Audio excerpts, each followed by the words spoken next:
اعوذ باللہ من الشیطان الرجیم بسم اللہ الرحمن الرحیم قل هل یستوی والذین یعلمون والذین لا یعلمون۔ جناب جابر ابن عبداللہ انصاری، جنہوں نے رسول خدا کا زمانہ دیکھا، مولا علی کا زمانہ دیکھا، امام حسن، امام حسین، امام زین العابدین اور امام محمد باقر علیہ السلام تک رسول خدا کا سلام پہنچایا۔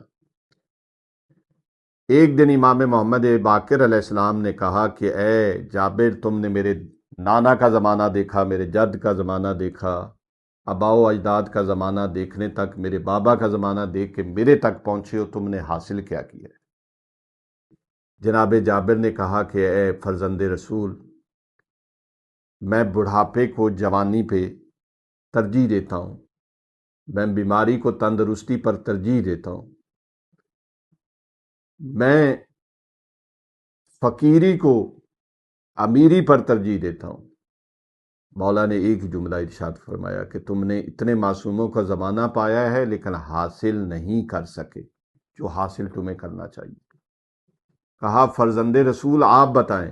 کہا کہ اصل بندگی یہ نہیں ہے، اصل بندگی یہ ہے، اگر میرے سے پوچھو کہ اگر میرا خدا میرے بڑھاپے کو پسند کرتا ہے تو میں بڑھاپے کو پسند کرتا ہوں، اگر میرا خدا جوانی میں میرے سے راضی ہے تو میں جوانی کو پسند کرتا ہوں، اگر فقیری میں راضی ہے تو میں فقیری کو پسند کرتا ہوں، اگر امیری میں راضی ہے تو میں امیری کو پسند کرتا ہوں، اگر بیماری میں وہ راضی ہے تو میں بیماری کو پسند کرتا ہوں، اگر تندرستی میں وہ راضی ہے تو میں تندرستی کو پسند کرتا ہوں۔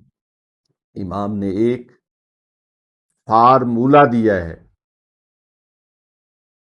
کہ اصل یہ نہیں ہے کہ میں کس چیز کو پسند کرتا ہوں، اصل بندگی یہ ہے کہ خدا کس چیز کو پسند کرتا ہے اور خدا کس سے راضی ہے۔